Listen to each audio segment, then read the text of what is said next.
Hello coders, welcome back again to pen and paper. Let's solve longest substring with at most k distinct characters. Please go through the description. So the problem is very simple. आपको एक string दे रखा है और आपको बताना है वो longest substring कौन सा होगा जिसमें at most k character हो.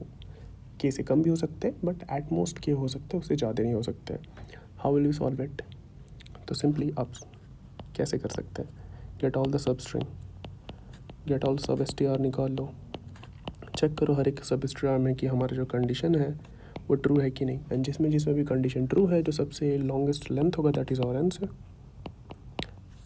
That's all. That will take of an इसका टाइम. आप इससे सॉल्व कर सकते हो, बट क्या इससे बेटर कर सकते हैं. हमें क्या निकालना है? फाइंड सब स्ट्रिंग या फिर फाइंड सब एरे.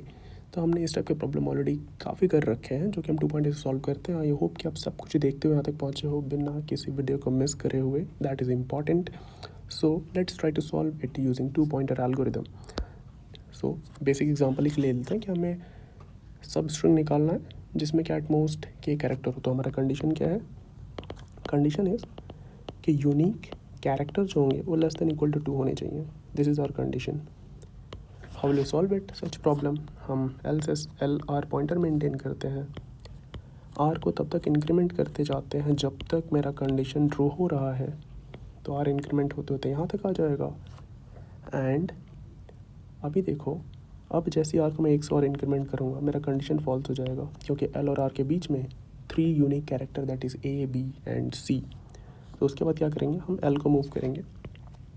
एल को तब तक मूव करेंगे जब तक हमारा कंडीशन वापस से ट्रू ना हो जाए.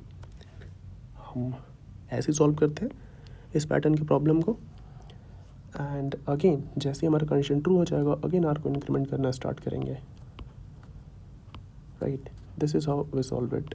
इस तरीके से सॉल्व कर सकते हैं, बट ब्लाइंडली करना इस फाइन. अगर आप इसको ब्लाइंडली भी करोगे ना तो एक्सेप्ट हो जाएगा जो हमने पैटर्न और टेम्पलेट कर रखे हैं.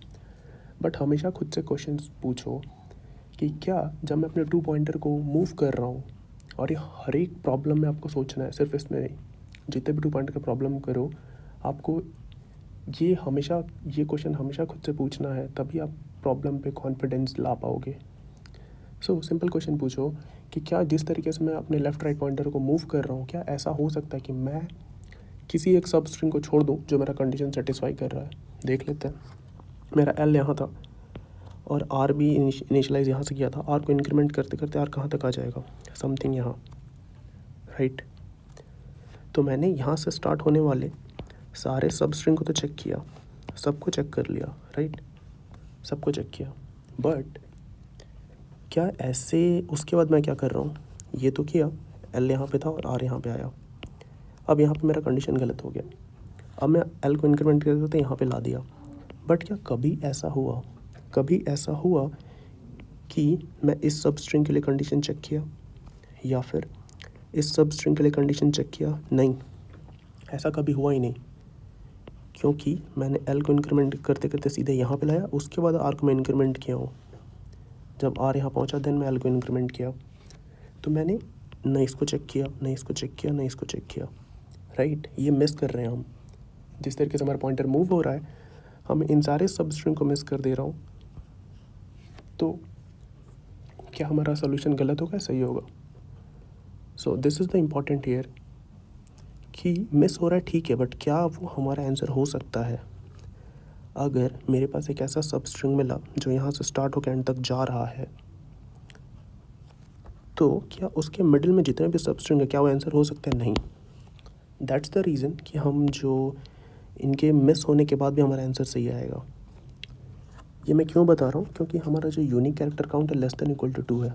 जब इक्वल टू 2 होगा ना then there will be different scenario जो कि हम अपकमिंग वीडियोज़ में देखेंगे. So that's all.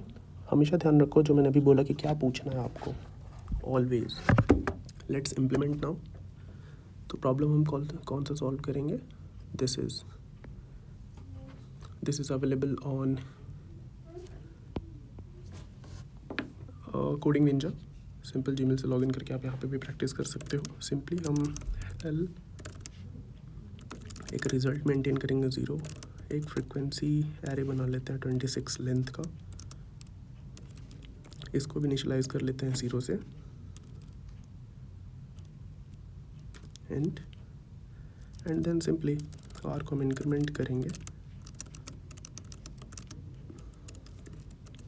S dot size. अब आर को इंक्रीमेंट करेंगे तो हमको फ्रिक्वेंसी भी उसका स्टोर करना पड़ेगा। So basically S of R हमने उसके इंडेक्स का फ्रिक्वेंसी स्टोर कर लिया। A will represent 0 and Z will represent 25 and sudden let's say कि आर मैंने एक ऐसे पॉइंट पे इंक्रीमेंट किया जहाँ पे मेरा कंडीशन फॉल्स हो गया, तो मुझे अपने एल को भी इंक्रीमेंट करना पड़ेगा less than equal to R. Let's मैं एक चेक मेथड बना लेता हूँ जो मैं बताएगा कि एल से आर के बीच में नंबर ऑफ यूनिक कैरेक्टर अगर लेस देन इक्वल टू के है तो ट्रू रिटर्न करेगा, अदरवाइज फॉल्स। फ्रिक्वेंसी के अगर जब तक ये कंडीशन सेटिस्फाई नहीं होता मैं अगेन क्या करूँगा, एल को इंक्रीमेंट करूँगा और एल को इंक्रीमेंट करने से पहले मुझे फ्रिक्वेंसी को सबट्रैक्ट करना पड़ेगा, राइट, दैट्स ऑल। और इस लूप के बाहर आने का क्या मतलब है कि एल और आर के बीच में एल और आर एक ऐसे इंडेक्स पे पॉइंट कर रहे हैं जहाँ पे मेरा कंडीशन सेटिस्फाई हो रहा है, दैट इज़ एल आर के बीच में नंबर ऑफ यूनिक कैरेक्टर कितने हैं, 2 हैं, that is R minus L plus 1, that's all. Return result इतना ही हमें करना था, बट हमें भी चेक मेथड इम्प्लीमेंट करना। Let's implement that.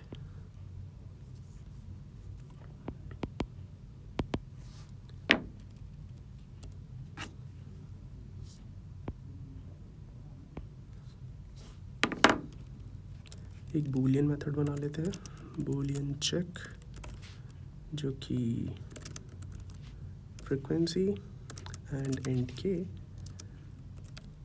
और सिंपल मैं इसमें क्या करूँगा, एक काउंट बना लेता हूँ, count is 0 for int I 0, I is less than 26, I plus plus if अगर मेरा frequency of I is not equal to 0 तो अब क्या करो, काउंट को इंक्रीमेंट कर लो, increment count and return count, sorry return not count less than equal to k, this should be the thing.